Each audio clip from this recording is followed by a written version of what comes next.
The biggest heel turn since 2001. Big match, John. He squeaked that heel all over Toronto. Dwayne, The Rock, Cena, Travis Scott. Don't know why he's there, brother, but yeah. They've joined. Hollywood Cena. Never thought I'd see it. Time. Never thought I'd see it. Aye, you know what? It's cool to see Cena turn heel. Cool to see Cena get another world title opportunity. Cool to see Cena get another WrestleMania match. But you know what? Am I going to pretend it was the greatest ever premium live event just because Cena twisted his little heel and gave us a heel turn? No, I'm not. No, of course not. I think it definitely deserved to end the pay-per-view because, well, it needed to end the pay-per-view. You can't have Cena. I mean, imagine putting the women's match on after all that happening, man. Oh, Jesus. Could not have done that. But speaking of the women's match, that's what we kicked off the show with. So, Jade Cargill, her music hits, comes down. She's going to attack Liv Morgan. Attacks Naomi. She's eliminated. I don't think Naomi done it. It's probably Belair, isn't it? I think it was Bianca Belair. But we'll see. We'll see how this. Let's be honest. Who gives a fuck? Big John's just turned heel. Yeah. I mean. See this match. The irrelevance of this match is through the roof, man. Yeah, but I mean, there was a lack of selling in this match. It was kind of botchy. Bianca Belair just, in some cases, absolutely just no-sold some moves. Honestly, gets hit with a code breaker and just bounces up like it was absolutely nothing. Just sick of Bianca Belair. Honestly, just don't need Bianca Belair in our lives. We really don't. We don't. You know what though? She hasn't had a prominent role really in ages. It feels like, but she's still there. So I want her released. Don't get it twisted. But Triple H didn't push her there for a while, but now down her throat. Fumbled. They had Liv Morgan and Alexa Bliss in the final three, and none of them won it. So does this mean we're probably going to get champion Belair against Jade Gargle like SummerSlam or something? Jade who? Gargle? Didn't say that. I did. No, he didn't. She's not Gargle. She's not Gargle. Well, you know what? It's not the easiest word to pronounce, is it? It's not. I've got this problem, folks. See, once I mispronounce a word once, it sticks. So see if I called one. No, yeah. See if I called. Whoa, you've got a problem. It's called retardation, right? That's. See if I called. Wendy Licking. See if I called Juan Cena that in 2002. It'd have stuck. There is only one Cena, to be honest. There is. Anyway, Bianca Belair wins. We move on. Jobber tag match up next. Oh God. If you want to know more, if you want an in-depth review on this, then just check out our 5-minute video reacting to the match. But this was bad. You know what? Trish still looks good. Still works pretty good. I think Trish could easily have another run. Won't do it for some reason because, I don't know, you're not allowed to be a legend and win a belt now. Which kind of maybe tells me that Cena won't win. But yeah, I mean, Trish looks alright. Trish looks still pretty good in the ring, but this match sucked. Nia Jax, Candice LeRae, don't deserve to do anywhere near a premium live event. How is Candice LeRae and Johnny Gargano in jobs? They may be husband and wife, but one of them, definitely, if not both of them, must be sleeping with Triple H. Because that's the only way you're... Does no one see the glaring problems, though, with WWE, right? Like, obviously we do, but it's like... The fucking current guys are horrific. Look what it took in the main event. It took something like Cena turning to create this buzz in the wrestling business tonight. Don't get it twisted. Once we end this review, my head's hitting the 2 pillars that you marked out about earlier. But... you know, it's like, what could Johnny Gargano do?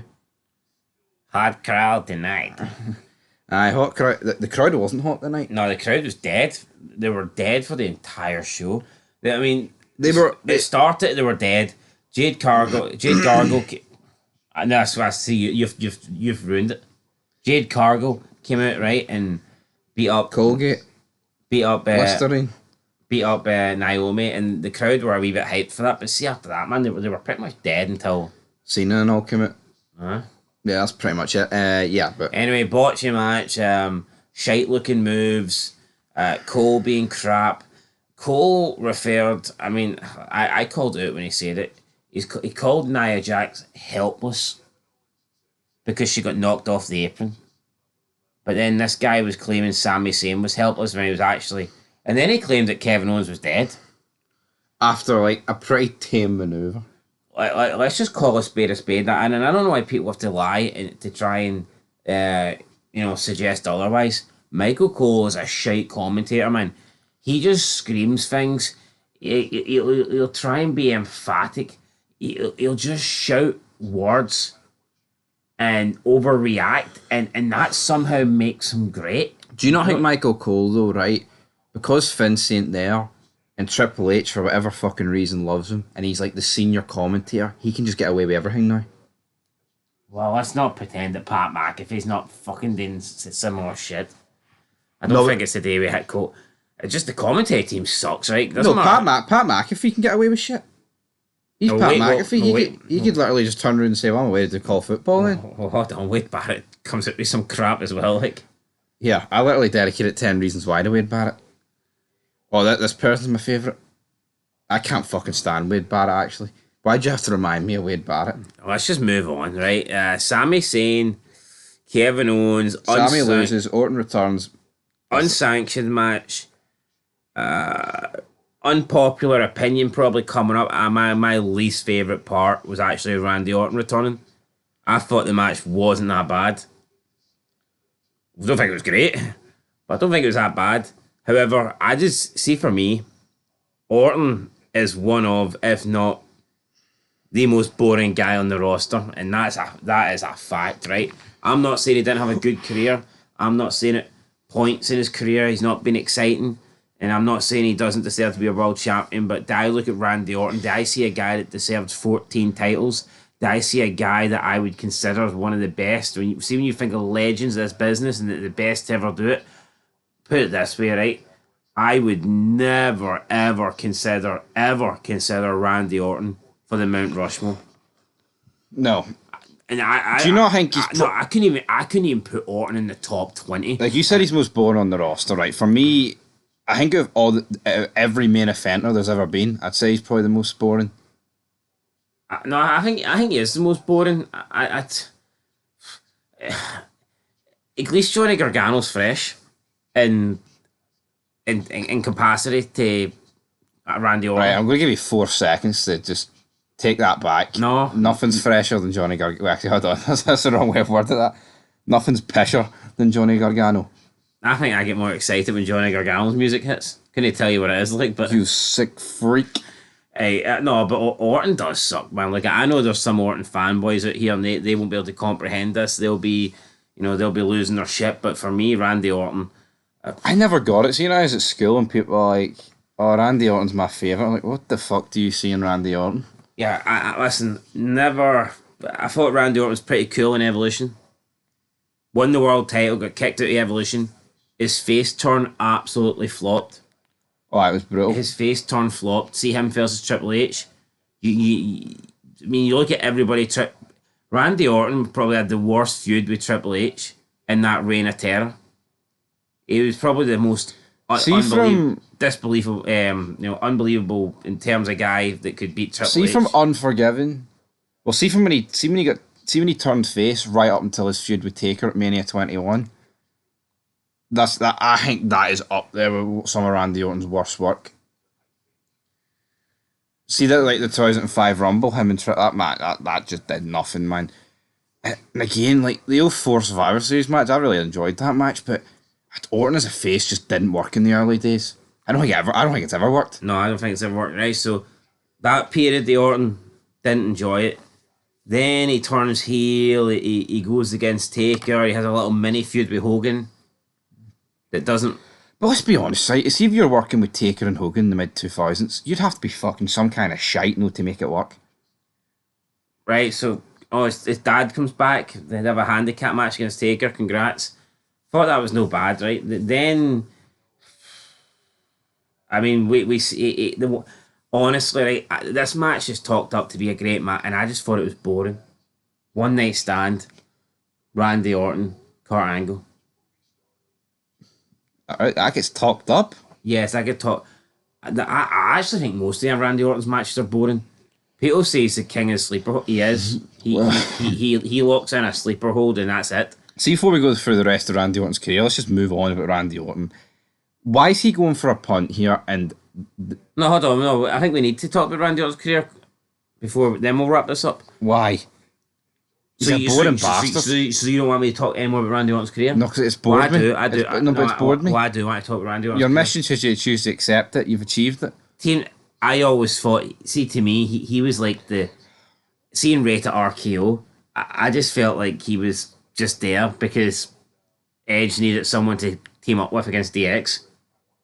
I'm not saying I didn't like Ray to RKO, but to me, I think that took away from Edge.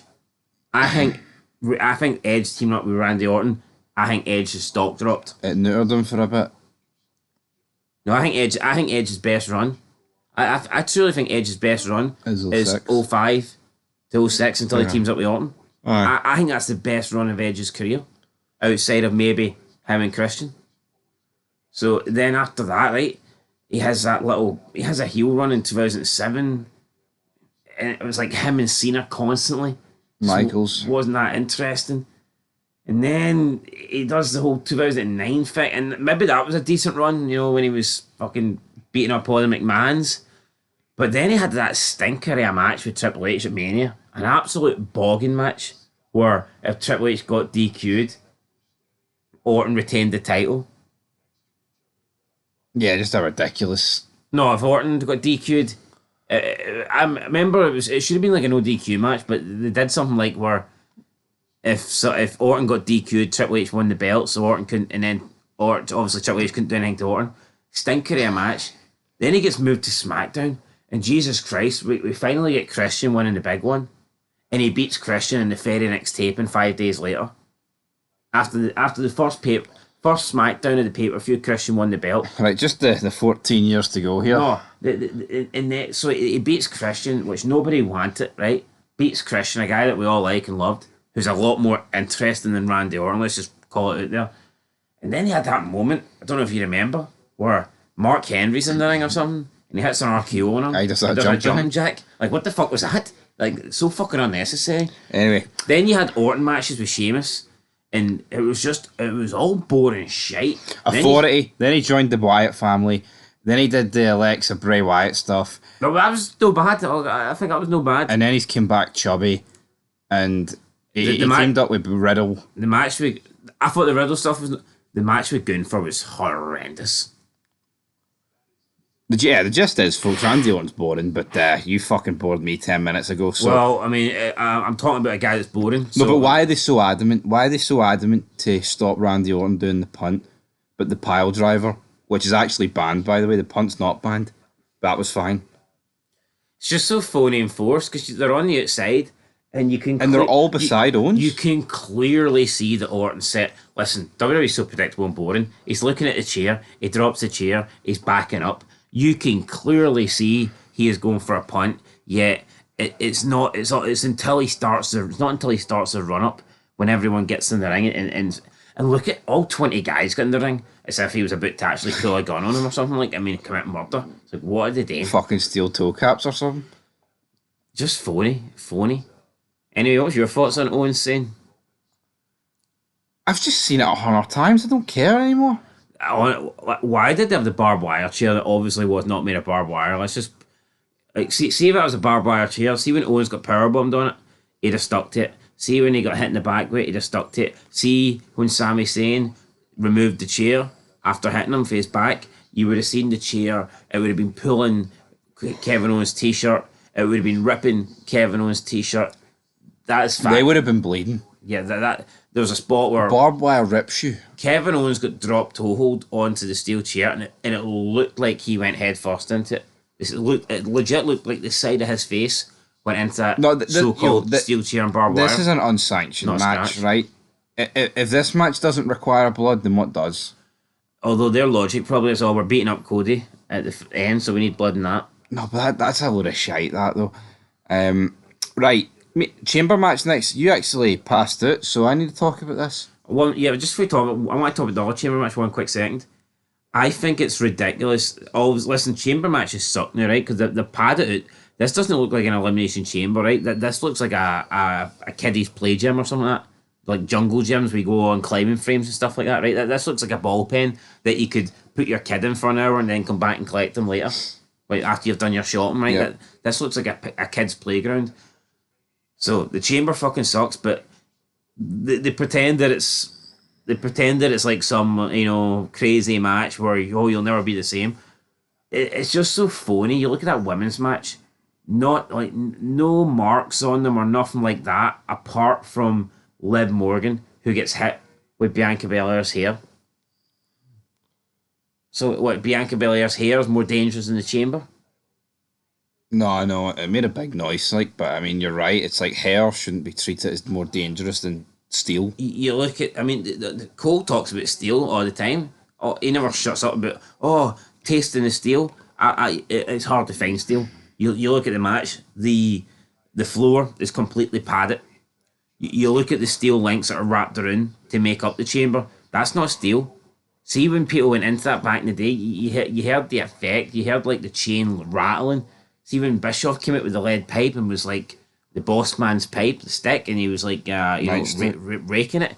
It sounded like chains. It was like an actual chain. See now, I don't know what they use, but it's not real steel. That is not real steel. No, it's not. Anyway, Not real barbed wire either. Drew McIntyre, he's eliminated by Priest. Priest is then eliminated because Drew McIntyre attacked him. I think Logan Paul hit a splash, 1, 2, 3. Priest McIntyre doesn't entertain me. The rumours were, right, that Drew McIntyre was supposed to win this. That's why I predict him to win it. But the more I think about it, the more I realise I'm a dumb bastard. There's no way Drew McIntyre was winning this match. I don't see it like. See Drew McIntyre, right, taking his eye off the prize and losing matches. It's got old, hasn't it? Yeah. This has been like a running gimmick now for like 18 months. Ever since Punk came back. It needs to change. Fourth eliminated was Logan Paul. Then you kind of got a triple threat match. How did you get eliminated?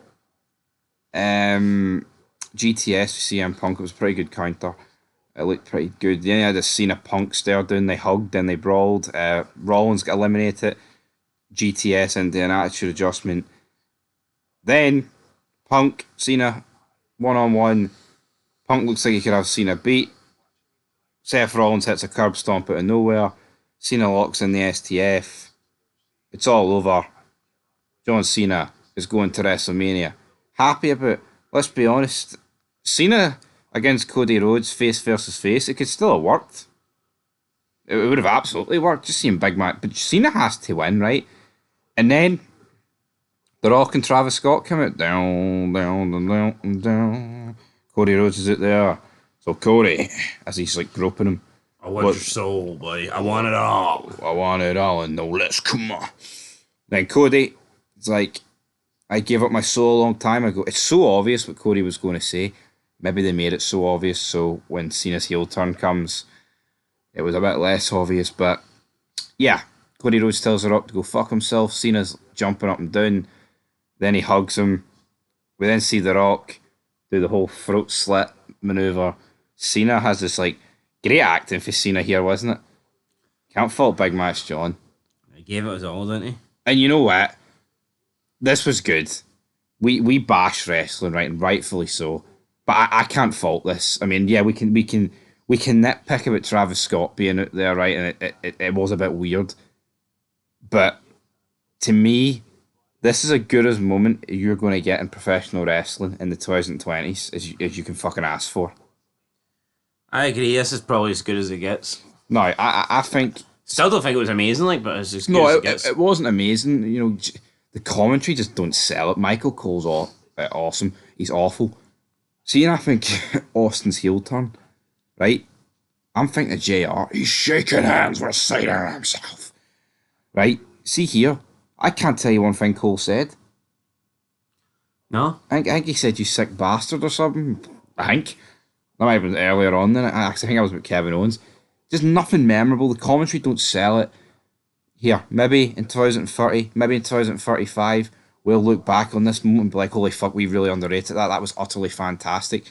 You can't deny it. That will be one of the most iconic moments in wrestling history. It's Cena turning heel with The Rock. That will hold up to the test of time. Here, you could be looking at this moment as one of like the truly last big moments in wrestling. Man, it's like 15 years too late. Into It is. That's we're not talking a few Like, years too late. I mean, it's like Pete Rosenberg can turn around and say, "Oh, it's 20 years in the making." Cena didn't really turn face until 2004. You can't see when he won the belt at Mania 21. Who the fuck wanted him to turn heel straight away? no, nobody. You're right. See like 2010, 11, 12, 13, 14, 15. In that period, that's when Cena probably should have turned heel. Especially up against Punk and the Authority and things like that. Against The Rock. Not 2005, that's bullshit. But for me, I actually feel a bit bad for John Cena. Because it just feels like he's been overshadowed. He just feels like he's been used as like a pawn for The Rock. And Cena turning heel should be the big story here. But it's almost like they're using Cena in a feud between The Rock and Cody. I don't think we're getting Hollywood Cena. I think we're just getting Cena as muscle. Which is just not right. No, it's no right, but here, there's loads of ways this can go, right? We can get loads of stuff happening. Yeah, that's another reason why I didn't think Cena would turn heel, because and maybe it would make more sense for like a Drew McIntyre, because it does feel like, you know, Cena is just Like a protege more than a... yeah, it just feels like he's playing this role for The Rock. He is wrestling Cody on behalf of The Rock. Yeah. Yeah, I totally understand why they did it, right? I mean, Cena's Cena. It probably is the last... You know, if Cena's going to turn heel, it needs to be on the road to WrestleMania. You know what I mean? It can't be the last December Raw of 2025 sort of deal, so no complaints there. Mega moment in the grand scheme of things, but does it save the show? What is your rating? I mean, I can't sit here and say it was great, because I fell asleep during the Chamber match, which was the only match I was looking forward to. Yeah. And when I say looking forward to, I use that, I mean, that's a loose term. I'll give it a 4 out of 10. I give SmackDown a 3. How did you give SmackDown a 3? SmackDown? I know I didn't watch it. The Elimination Chamber promo was actually pretty good between the five of them. I'll give it a 5, 4.5 out of 10. I feel like that distance is enough away from SmackDown. But it's all about how they follow up on this, man. Like, see if we have like 2 weeks without this, it's fucking crap. Very plausible. No, it is plausible. You know what I mean? Yo, most of the Raws in March and into April are in Europe. Yo, I know Cena's there. See if they want. How can they follow this up with anything other than John Cena being announced to kick off Raw on Netflix this week? Yeah, you're right. Like, that's all they can do. No, you're right. And if you don't want Cena to get overshadowed by The Rock, then maybe it's a good thing The Rock not being there. Cena can explain his own actions. We'll see. But yeah, the Netflix numbers were doing it 2.7, 2.8. A Cena heel turn, this amount of buzz, they should skyrocket it for this. Should. I mean, I think, what would be your prediction? If they advertise it right. If they advertise it and say that John Cena will, explain all, then I think they can. I think they'll easily be back at 3.5, maybe closer to 4. Yeah. But it's all about how they keep that up, though. They're going to go up anyway, right? Because I think no matter what happens, listen, Cena might not even be on Raw, Rock might not be on Raw, Cody might not be on Raw. I still think the rating will go up, because you're coming off of a pay-per-view, especially a massive turn here. People will be watching Raw in hope, even if he doesn't appear. You will get people that will. The rating will be up. I think they'll go back above 3 mil. How insignificant does Jey Uso and Gunther feel? Like, I mean, it felt insignificant anyway. You'd wonder why didn't Cena just win the Rumble? Then again, maybe they're playing, Cena turned heel because he couldn't win the Rumble and this was his last chance. I mean, yeah, but why didn't someone better than Jey Uso win it? Why couldn't we have got Punk against Gunther at Mania? Yeah, I just don't get it. You know, I get it, right? Punk in the Chamber's obviously bigger than if you put fucking Jey Uso in it, but at the same time, Punk against Gunther's bigger than Jey Uso Gunther, so... Anyway, 4.5 out of 10. Big moment, big ending. Can they follow it up? We'll be back very soon.